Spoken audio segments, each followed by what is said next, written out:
Oh, hello, Kate.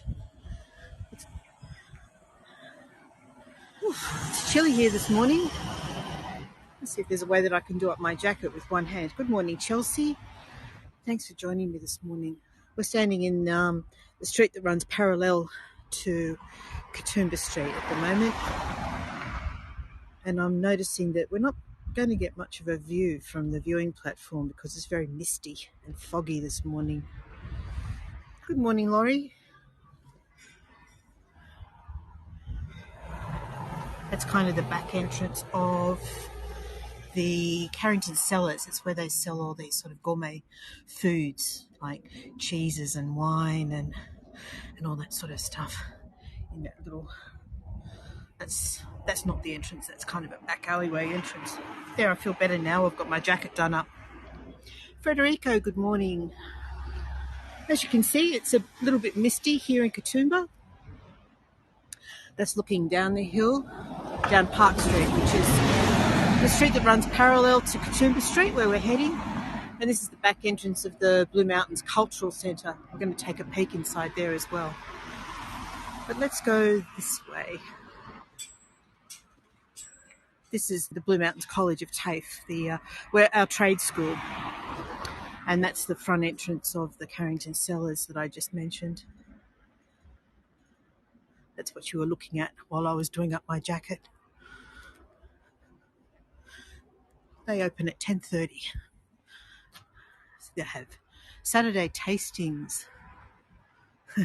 Follow the chimney, it says. You'll see what we're talking about with the chimney in a little while. It's very misty. Yesterday it rained a lot. Don't think we're expecting rain today. All right, we've just ticked over.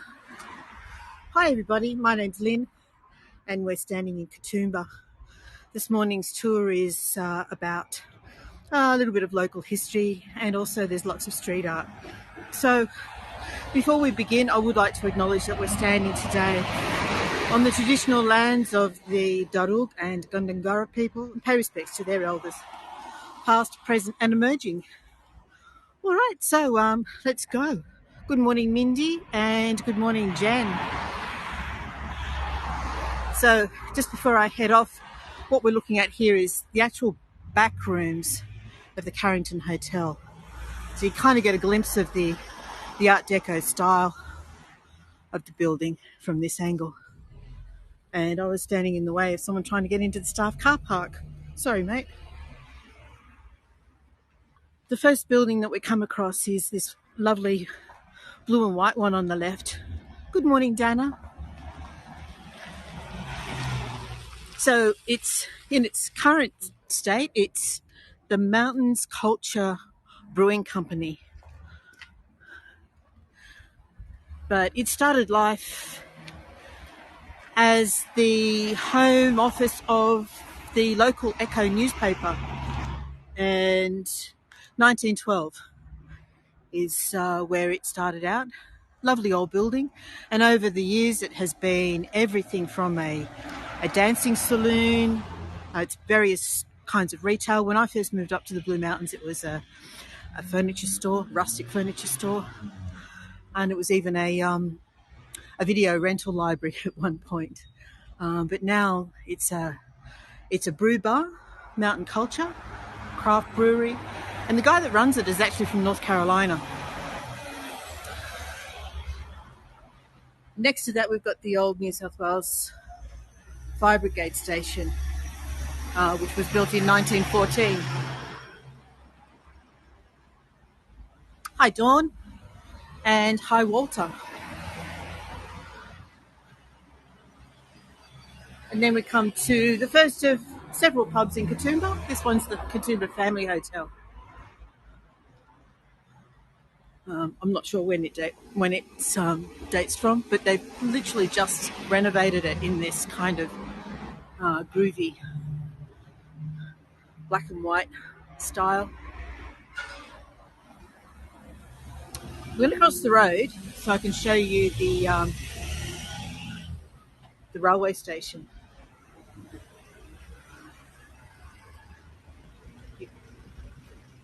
All right, so this is Katoomba Railway Station.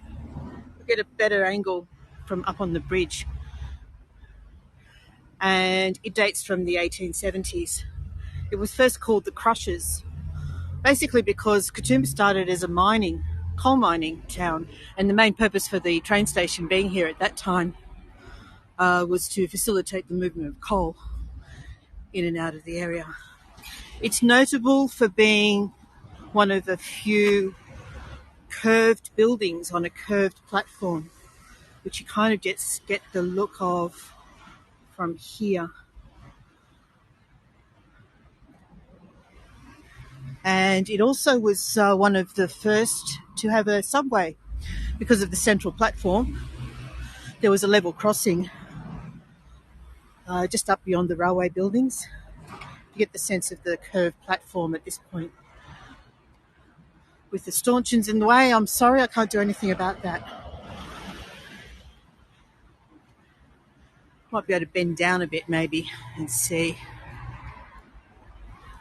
At the moment, the trains are stopping at Katoomba because there's a landslide from all the rain up at Mount Victoria. So you have to get a bus. If you want to go beyond Katoomba at the moment, you've got to get off and catch a bus.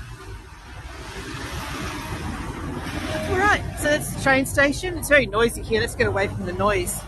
Up on the hill, there's the chimney that belongs to the Carrington Hotel, and I'll explain a little bit more about the chimney in a moment.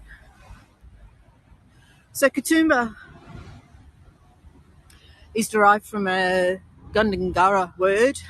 It's one of those situations, if you're familiar, if you've ever been to Fiji, you'll probably understand. It's not quite a D and it's not quite a T. So it used to be, well, the word is Katoomba. And anglicised, we say Katoomba. And it means shining falling water, in reference to all the beautiful waterfalls around the area. There's a whole bunch of antique stores along here, which either don't open on a Monday or don't open yet. Got some lovely things. All this glass stuff in here.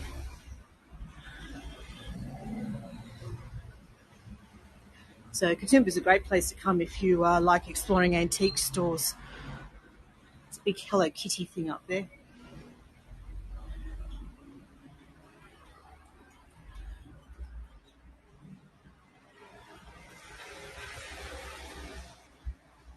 So it was officially named in 1878. So as I said, it was originally a coal mining town. And thank goodness they didn't persist with that on an industrial scale. It would not be the place that it is now if they'd done so. Here's some more of the beautiful buildings. I'll cross the road in a moment and get a look at those from the other side of the street.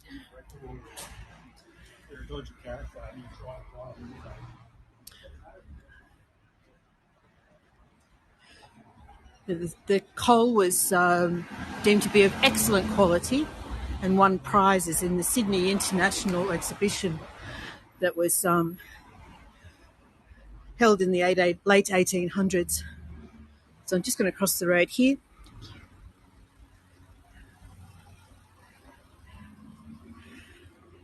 And we'll see our first piece of street art, although I think this one actually officially belongs to the pizza joint here.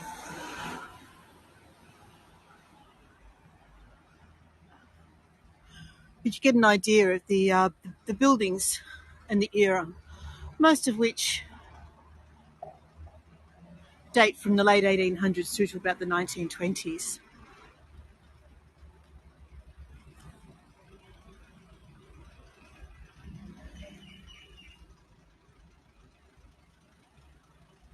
The Niagara Bar over there, it's now called the Bootlegger, but that was very much of the 1920s era. Now, can I get a good shot of this or not? I'm not sure. It's kind of hidden behind foliage and umbrellas and all sorts of things. It literally just says the station bar, but there's a koala. There's a koala in this painting. He looks a bit rabid. I don't know if he's drunk, hungover, but he doesn't look very happy, does he, that koala?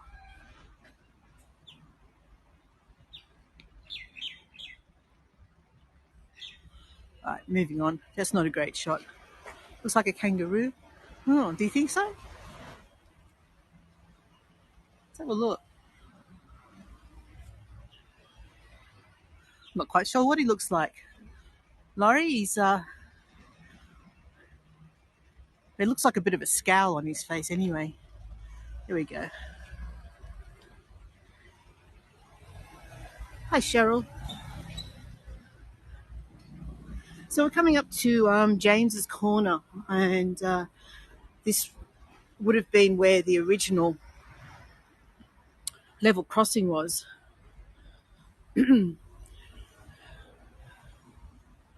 So now there's an underpass here, but once upon a time, this would have been the level crossing. If I'm going to cross the road and have a look at the Savoy,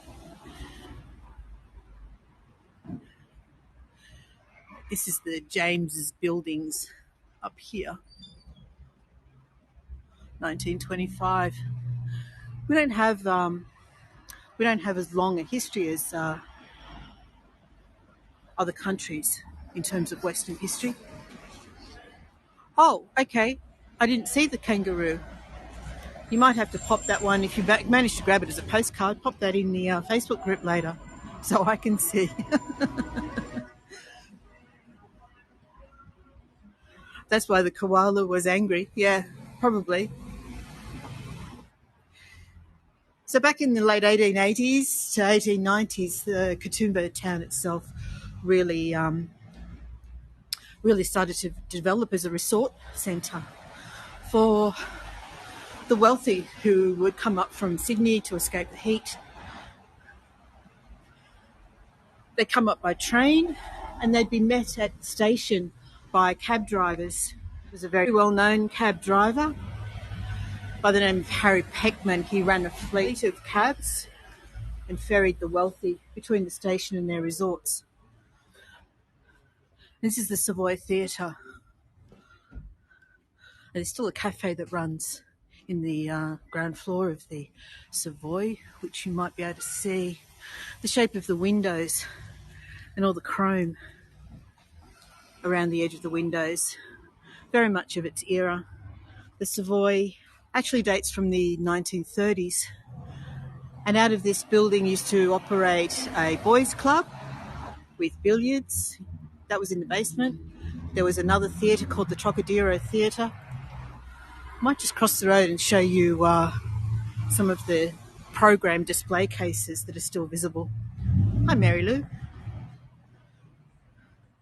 So all of these shop fronts now were originally part of the Savoy Theatre premises. And it's lovely that they've been preserved. So upstairs in the Savoy Theatre building is the Avalon restaurant. I've been there once. It's got gorgeous views down into the valley. Very quirky decor as well.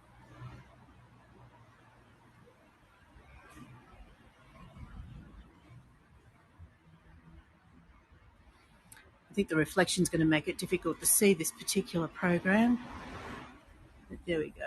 You get the idea.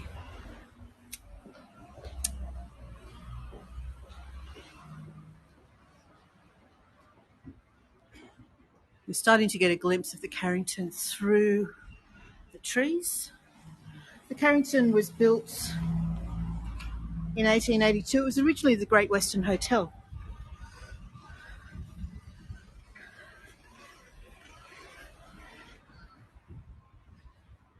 But then the Governor-General came to stay in 1905. So ever since then, the hotel has been known as the Carrington Hotel. This is the beer garden for the pub at the front of the Carrington property.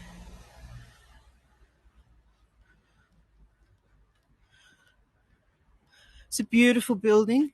It was derelict for a while. It was run down. Then it was restored in the mid-1980s. 1980s. Oh, Jen, you've been here. You're familiar with it. That's fabulous. So this is the back entrance of the Baroque Bar. It's all part of the Carrington complex. So there's around about 2 or 3 venues on the outskirts of the property, and then you've got the main Carrington itself. So what that chimney is, in 1913, the Carrington built a power station, and they used to supply the power to the whole of Katoomba. They did so for around about 12 years until the council built their own power station and took over supplying power to the village, to the town. I won't go into this building, but you can see the front entrance there is absolutely gorgeous. We'll just go up to the top of the first set of stairs. The windows in this are just gorgeous. And it's just really, really lovely to sit on the front steps here, on the front veranda, with an afternoon drink, which you can do as a member of the public.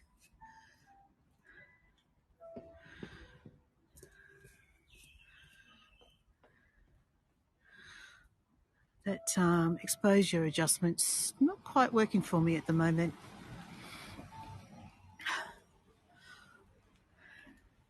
There's some lovely tables out here on the grass terrace.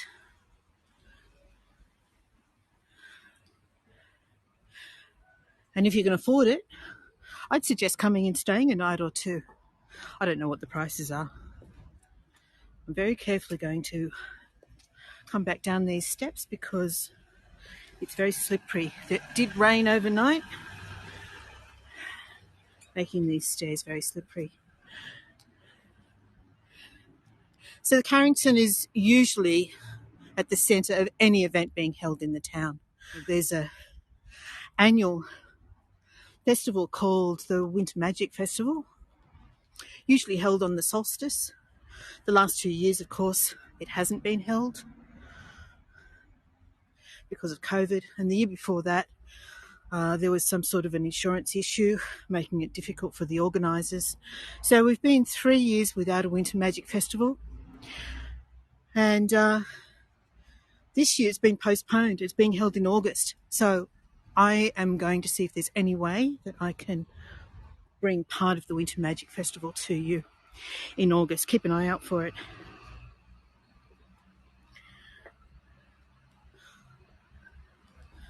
All right, so to go back down to Katoomba Street and have a look at the Paragon Cafe, which sadly is now closed.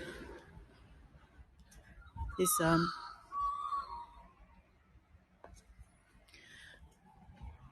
was a magpie. Did you hear it? So we have a piece of street art on the wall here to do with the slow food movement. It's starting to look a bit tired, this one.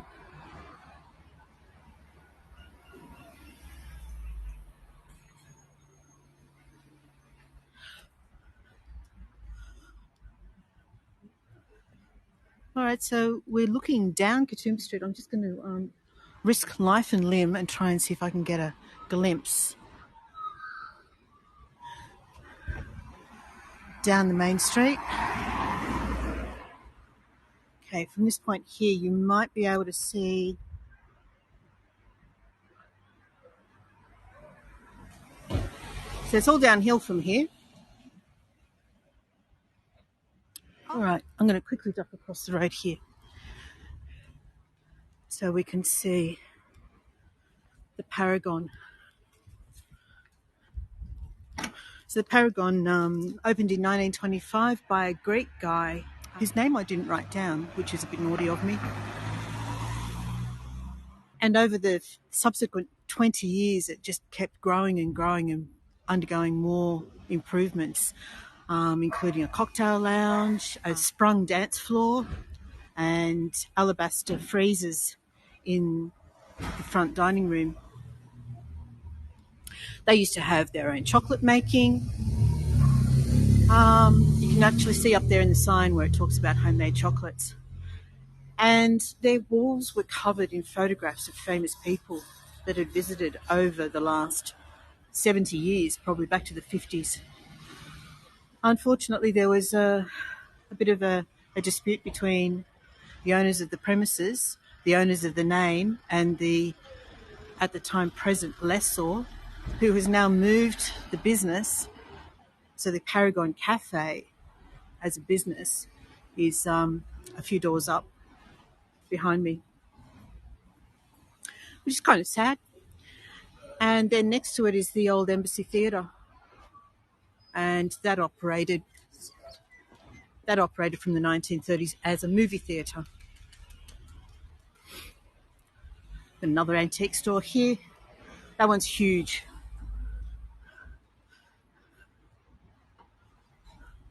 So let's see if we can actually see anything inside the windows of the Paragon. We might have a lot of the windows covered. They do, yeah, sadly. But this is the Paragon Cafe. Very sad loss to Katoomba.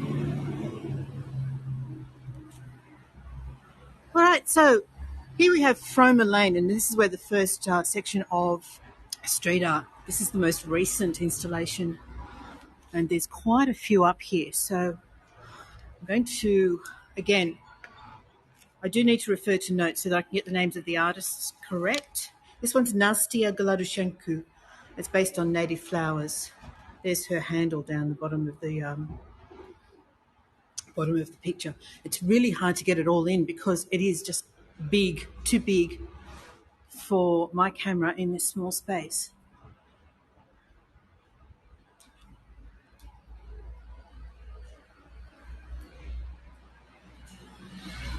So the next one is by an artist by the name of Jodie Knowles, and it's a woman gardening. It's not actually, its piece is fixed, so she's painted onto some kind of material and then fixed it to the wall.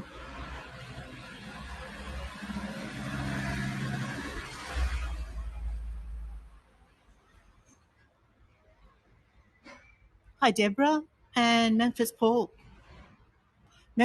Stefan.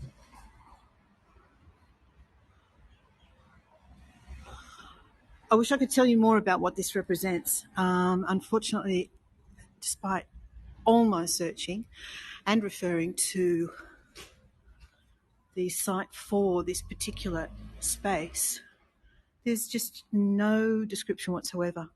Now, this is a sushi bar in here, so he's got his own little painted door.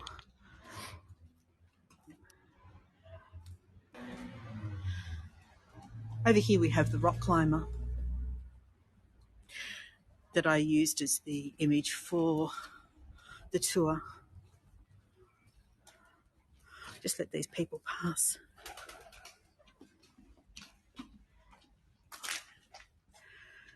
And the rock climber was painted by Sama Cooper. It's a free climber, which is a popular activity in the Blue Mountains, particularly in Blackheath. We'll come back along this laneway. First of all, I want to show you the steps to the cultural centre.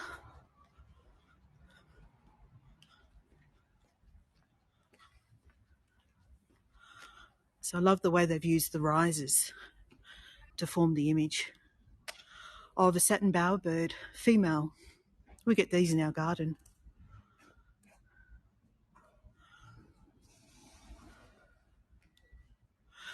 And if we go up this laneway here, which connects back to the Carrington, so you can actually see the backside of the Carrington Hotel up here.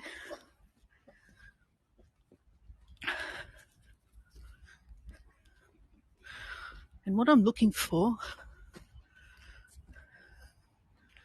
is, here we go.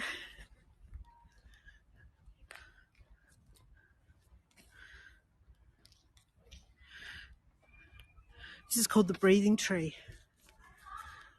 14,000 individual pieces of ceramics, and each piece represents the microscopic breathing pore of a leaf. And the leaf is in the shape of a eucalyptus gum leaf.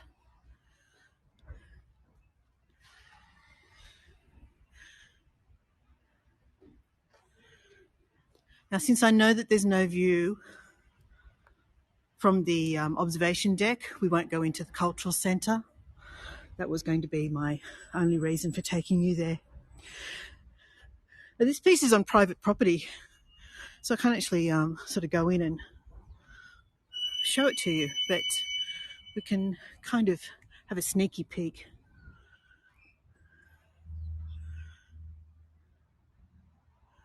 I have no idea about this, who it is, or what it represents. It looks like a grasshopper.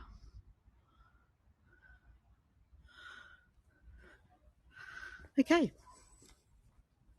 back down the laneway to see the other side. There's a really beautiful piece by Scott Nagy of birds. It's stunning.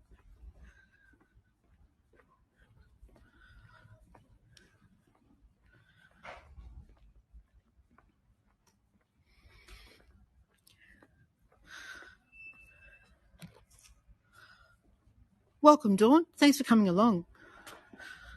Okay, this one is going to be, it's difficult to describe because if you see it without a camera, you don't actually get to see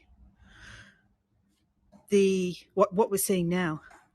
It just looks like an abstract or an unfinished painting, and it's not until you put the camera up that you can see what the image is. It's so beautifully done. It is by an artist by the name of Man D. Her handle is at the bottom down here, and it represents the woman fading behind nature. And I wish I could show you what it looks like. We kind of do get the effect from this angle, don't you? If I go back here, you can actually see that it's a woman's face. But then when you get in closer, yeah, really interesting. Hi, Rhonda. How are you this morning? Thanks for coming along. So, yeah, from this angle here, it's difficult to tell that it's a woman's face. But then when you put the camera up, it's a bit of an optical illusion. So that's really interesting. I love it. The first time I saw it, there was the sushi guy that showed me. He said, "Have you looked at it through a camera?" Because we were standing there looking very puzzled. And as soon as we put the camera up, we just went, "Oh, wow." And then over here we have Scott Nagy's piece with all these beautiful birds.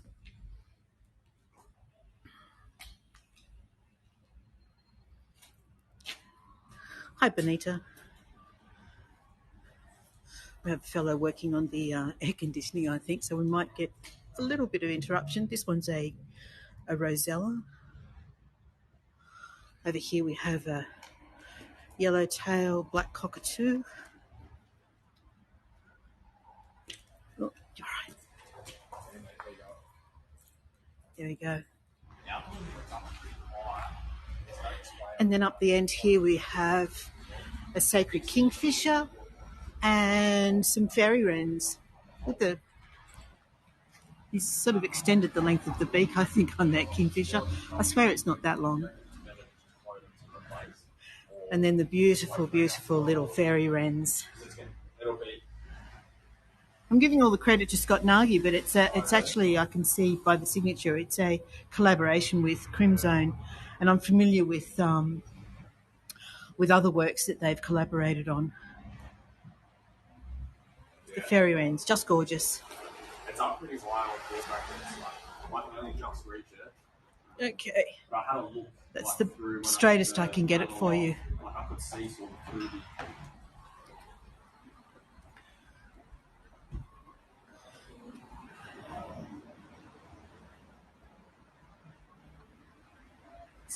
You can see that the buildings are largely of that era.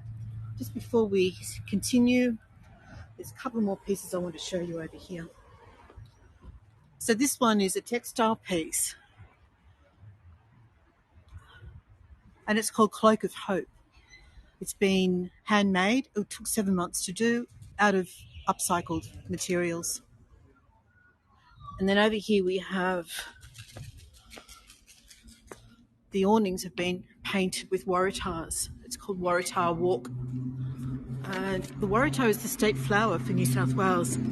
In the spring, in the bush, they can be seen everywhere. I've got a photo that I took a few years ago of a waratah, and this one was well over my head. It's a beautiful flower, state flower for New South Wales, and it's been captured here on the awnings of the, this is a civic building, the old library in fact. And what we'll do is we'll just pop up onto this veranda, up the steps here. You can look up and down the street in Katoomba.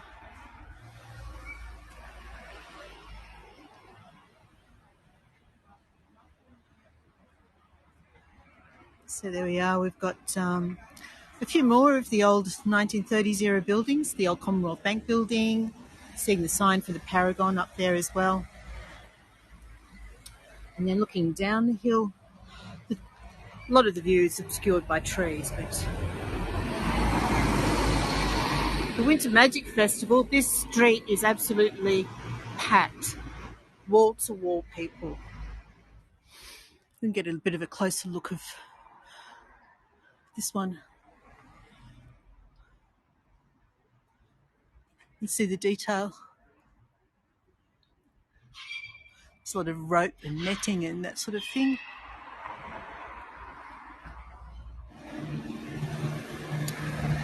The sun's trying to come out.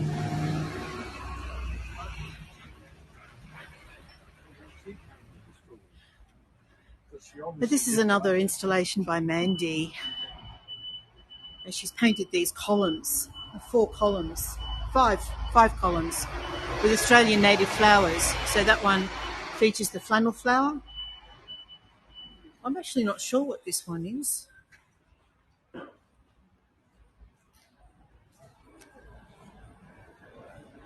I haven't figured out what that one is. This one's a grevillea. It's called a spider flower. Then we have the wattle, which is coming out in profusion right now.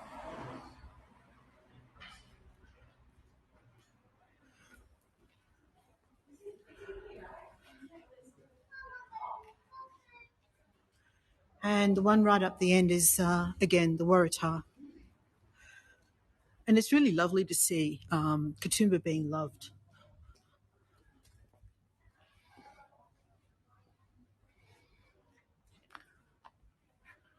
These gardens. Some of these places can tend to be a bit neglected over the years.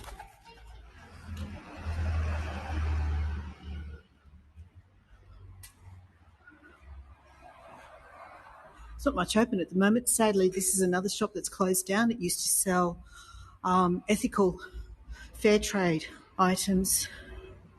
Sadly, that's closed down. COVID had a big impact on this area, along with bushfires and floods.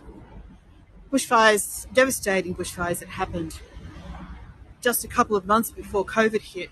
My daughter used to work for that cafe across the road called Auntie Ed's, and the previous owners just took hit after hit with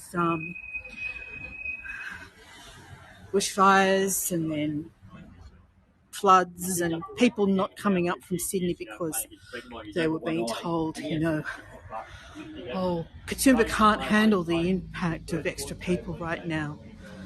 So a lot of businesses suffered. Here's one of these mosaics. There's a few of those scattered about. Hi Clara, hi Avi, and hi Betsy. And at the moment, because it's usually winter magic, at this time of year, we've got a lot of these little things popping up as well, which are kind of cute. There's a big one right down the bottom of the street that I'll show you. This is one of the original street art pieces in Katoomba. This one predates most of the others that I'm be showing you today. Hi, Janine. And the artist for that one is Bridget Nielsen.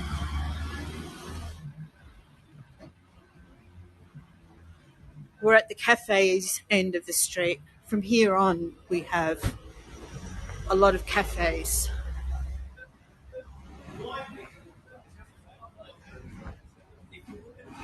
Across the road, there's a Catholic school called St. Canice's, and at the front entrance is a display of children's artwork. There we go.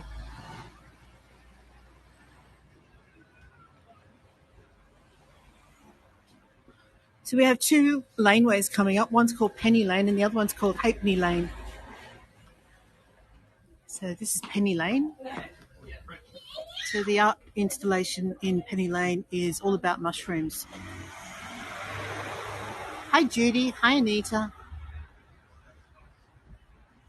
I think they've gotten a little bit creative with the last round of art installations. So it's not just all about murals. Here we go, there's a trio of snowmen. Hi Sarah. Another grouping of snowmen. Someone's taken liberty with the little pie plates and a spoon.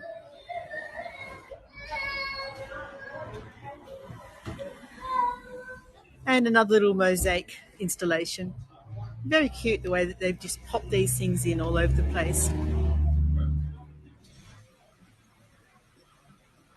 Coming up to Halfpenny Lane. This is a really good Korean cafe on the corner here. Called Sunwye.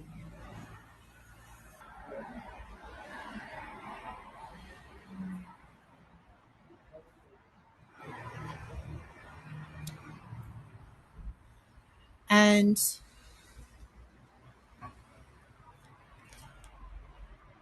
if it's the shop I'm thinking of, I think it may have changed hands or closed down.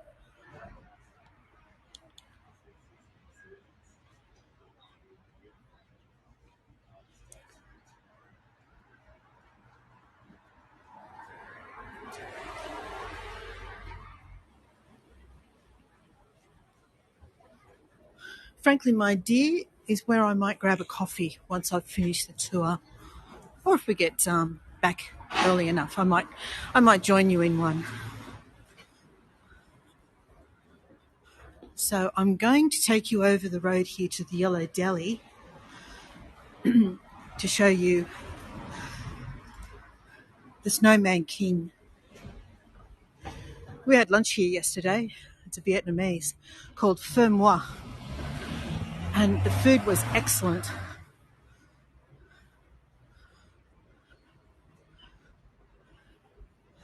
Oh, sun's come out and I'm hot now.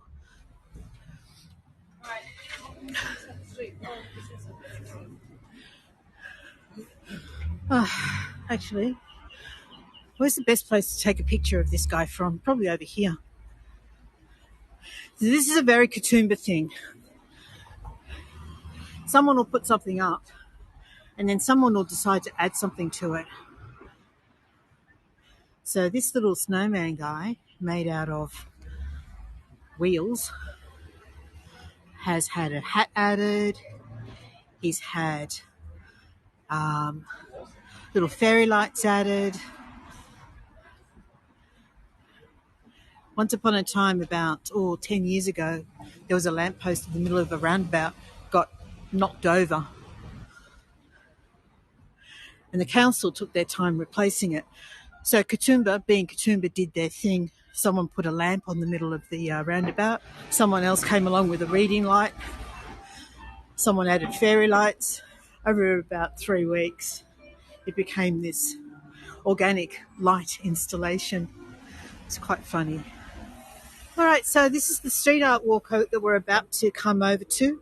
And the very first painting that we're going to see is by an artist called Adnate, Matt Adnate. And anyone who was on my Chippendale street art walks might remember one of his other paintings. His work is just extraordinary.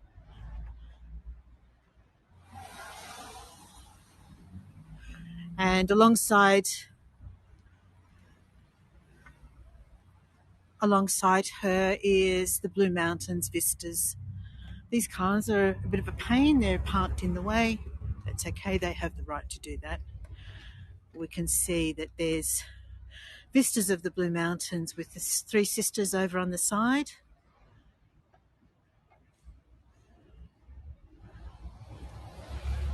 There we go.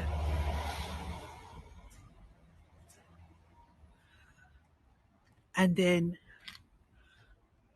let's give you a broad look of what this street art walk looks like in its entirety.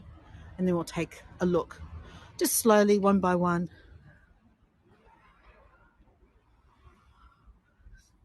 The initiative started in 2013.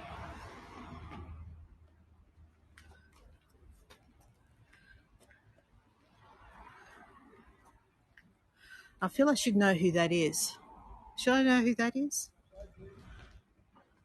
I'm not sure. So this is the artist who did the Rock Climber up in Froma Lane, Sama Cooper. That's hers as well.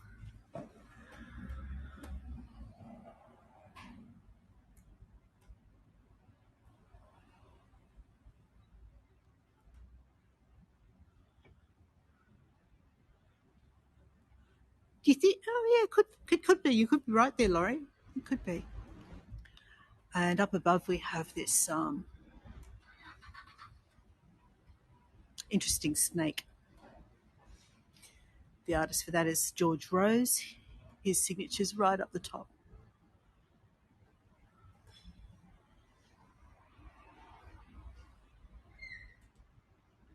Okay. Look, my gimbal doesn't like doing that.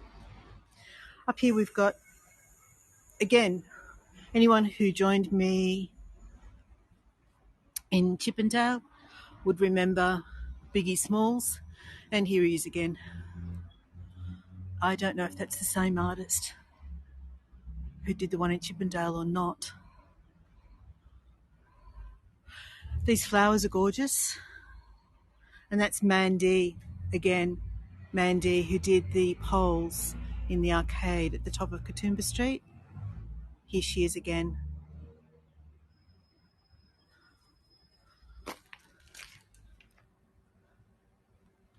So some of these are signed and some aren't, and I can't tell you very much about the pieces that are unsigned. This one over here, the artist is Peck, Peque, and I believe he's from South America.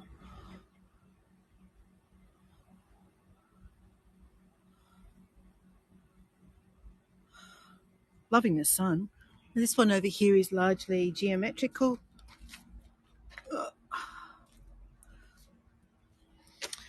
I love this one. This another detailed portrait. And this again is Scott Nagy, who did those beautiful birds back up the top of Katoomba Street in the laneway. So she's admiring, engaging this unusual parrot.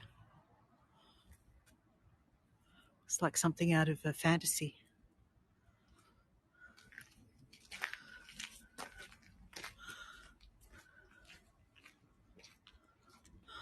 And you really have to keep looking around and behind because they just keep on coming.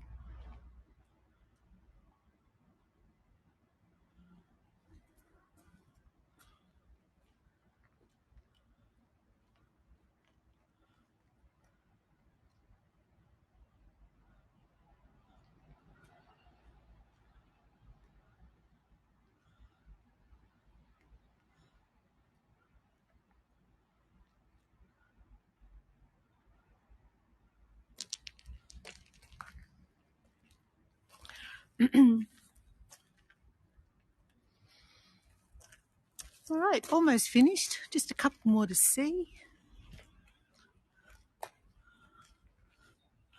Here's the banner for Katoomba.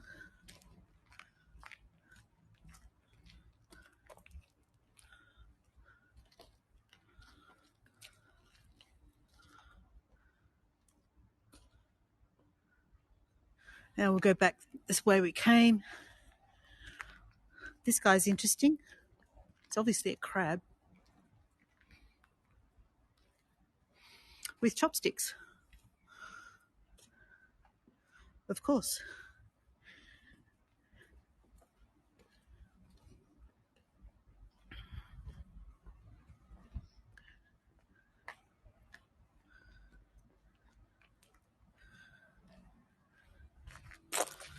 All right, we'll go back out to the entrance to Beverly Place, and there's a couple of historical paintings I want to show you, and then we'll finish up. So I'm really glad that the weather held off. This one I can't show you because there's a car in the way. We just get a glimpse of an eyebrow.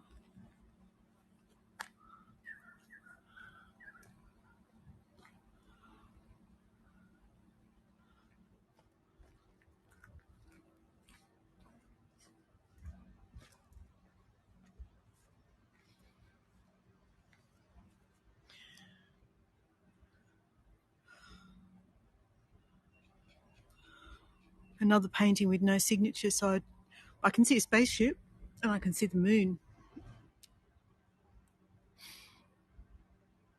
Otherwise, I'm not sure what that's about. This one shows an old truck from probably the 1940s, I'm guessing. Furniture removal and general cartage.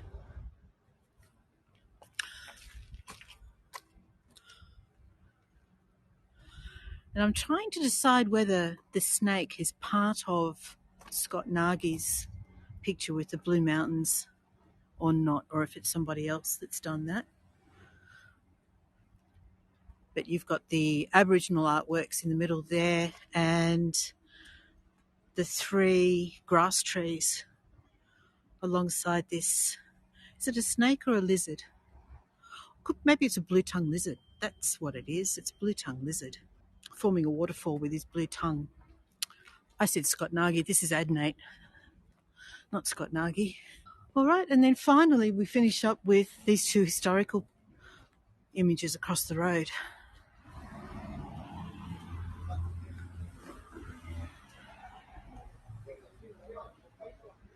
One's an image of Katoomba Street, and the other one, I'm just trying to pick which buildings they might be.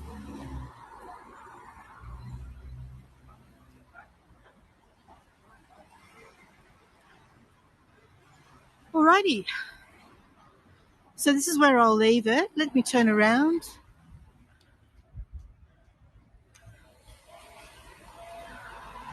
All right, thanks everyone for joining me today. I hope you've enjoyed the street art walk. Lovely to have the sun come out finally at the end. Thanks for joining me, everybody. I hope you've enjoyed it. And if you are new to my tours, please follow my channel so that you get notifications of when I'm posting new tours. Alrighty, I'm going to finish off here now. If you thought that you got value out of the tour, I'm always grateful for any tips you can afford. No obligation. I'm about to go and have a coffee.